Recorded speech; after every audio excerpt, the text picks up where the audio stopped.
weight loss surgery peeps. It's Maggie here. Yay, I'm wearing a party hat. See? Gotta take it off. It's gonna fall anyway. But I'm celebrating because I have jumped through every possible hoop now for getting my surgery date. On Monday, I had my psych eval. As I mentioned to you before, I was approved. On Wednesday, my nutritionist signed off on me. On Thursday, I had a colonoscopy.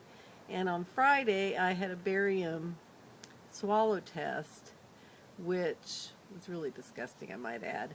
I actually have something to say about that. It's my understanding that after the surgery, often the barium swallow test is a way of detecting leaks. And it has occurred to me, based on what's happened to me, that is constipation, that it is possible that the barium swallow test isn't a good idea when constipation is such an issue that comes up often after the surgery. I'm wondering if there might be another way, because to coat that new little tender beautiful stomach you've just acquired with barium, which then stops it up, seems to me counterindicated. We'll have to explore that further. Anyway, I am truly celebrating because I have really worked to get to this point, and hopefully on Monday they'll be submitting everything to insurance, and then I will be approved. I've got my notes here, so if I keep checking them, forgive me for looking down and not directly at you, my dear friends. Speaking of approval, I'm a little scared that I won't be approved. I don't think this is rational. I have Blue Shield of California.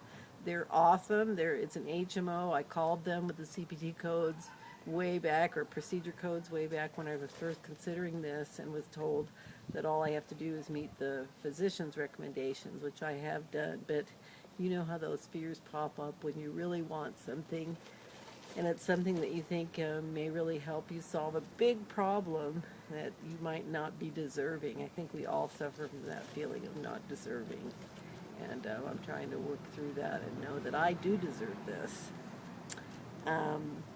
One of the things I mentioned that I was going to discuss is why I chose the vertical sleeve gastrectomy rather than the Roux-en-Y, or intestinal bypass, or the gastric banding. I'm an analytical person, so I tend to evaluate things pretty carefully when I make my choices. But this one was pretty easy for me. First of all, I did not like the idea of rerouting my intestines. My mother died over a year ago of an intestinal cancer, basically the blockage at where the esophagus meets the stomach. So I'm a little scared of that whole thing, and I also did not like the malabsorption fact of that surgery in particular. I would rather have my weight loss be a direct consequence of what I eat, so that I feel like what goes in is controlled by me, and what happens is controlled by me and is up to me as well. So the Roux-en-Y did not work for me. Then when it came to the banding, something about having a foreign object inside of me did not work. I didn't like the idea of the port coming up to my stomach. I didn't like the fact that it doesn't seem to work quite as well, and that during the periods between fills, you might start, going back to your old ways, or not feeling the control of the smaller stomach that we are all seeking with our weight loss surgery. Then when I read further and discovered about erosion and slippage, then I knew that was not for me. And let's face it, the vertical sleeve gastrectomy does not have dumping. the wicked dumping that we hear about, where one taste of something that is counterindicated in this particular way of living would cause you to feel sick and dizzy and almost feel like you might be dying. Who wants that? Who needs that? I don't need that in order to make me do the right thing and make the right choices. I have a very strong will when I set my mind to things, and so it was really clear to me, even in the first meeting, that of the three, the vertical sleeve gastrectomy was for me. Let's see, what else? I think one of the issues I'm coming up to as I approach, I hope and believe, my 2 weeks of liquid diet before my surgery. Which protein shakes? What's the best one? I have about 13 or 14 different samples that I've had sent to me. Got a great sample pack from Bariatric Advantage. Got wonderful samples from Unjury because I've heard good things, and a few other things from a couple of other great places for samples. I can't remember them offhand, but I'll post them below this video link so in case you want to try and get samples yourself. I haven't tried them yet because I'm hoping to find some other people to do it with so that we can try it together. But I'd love anyone who wants to make a comment. I'd love to know your favorite protein, what your favorite unflavored protein is for mixing into things. I could use input and advice and feedback, all I can get. So meanwhile, really that's my main thing as I'm celebrating. Now I also want to give some shout outs. I'm going to have to look down when it comes to that. First of all, Julie in Paraguay. She's Julia RH on YouTube. Thank you so much. You were my first, and you always remember your first, right?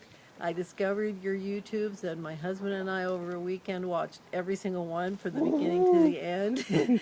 And not only did we come to really love you and like your family, your adorable children, I was so inspired by you, by the way you've approached this. I emulate you. I want to be like you when I grow up. Wait, I'm older than you are, but you know what I'm saying. I feel like you have made the right choices and have approached this in a really thoughtful and educated way, and you've had great results, and thank you for that. I really appreciate that. There are some other people. Let me read this now. Well, Julie, she mentioned Amy, Mama Amy in San Diego in her most recent YouTube, and I've been reading hers too, and she is also so inspiring. Her courage, the fact that she actually was willing to show us the extra skin that becomes a problem for so many of us, the courage and the tenderness and love and generosity of her to do that for those of us who find that problem, to feel like we're not alone when we encounter that problem. I'm just amazed by you, and thank you for that too. I also, some of the special ones I have really enjoyed were Sunkiss 718, Sassy Lady in New Jersey, her journey, she's a revision, and that has been a wonderful thing for me. Mariposa 1978, Diva Tanya, I'm sure many of you know of her, but she's a just wonderful, very talented singer who I've really loved watching. She's been really inspiring for me. Queenie Black, Banded Wendy, gotta lower my computer here. Bariatric Bitch, Nana Nanner, too bad I can't read. Reinventing Ed, VSG and Me, 2011. So many more. I'm sure I've left some people out. I love seeing people who are further out and are demonstrating how well they've done and how well they've maintained. Of course, that's a big one for all of us. And the people who are newer, who are kind of where I'm at, are interesting to me too. So if you've got a YouTube and you're seeing this, let me know about it and I'll subscribe to you. And I really watch and enjoy these. I never stop being inspired and encouraged by all of you. I hope I can do the same for others. I think even though my experience and all of your experiences will be unique, it's just a gift that is given in the stories of others. It's hard to explain how deeply they touch you and how much they mean to you. So with that, I will sign off. I'll be back soon. I want to tell you about my horrible CPAP machine, as I mentioned, and a couple of other things I've thought of. But see you soon. Bye-bye.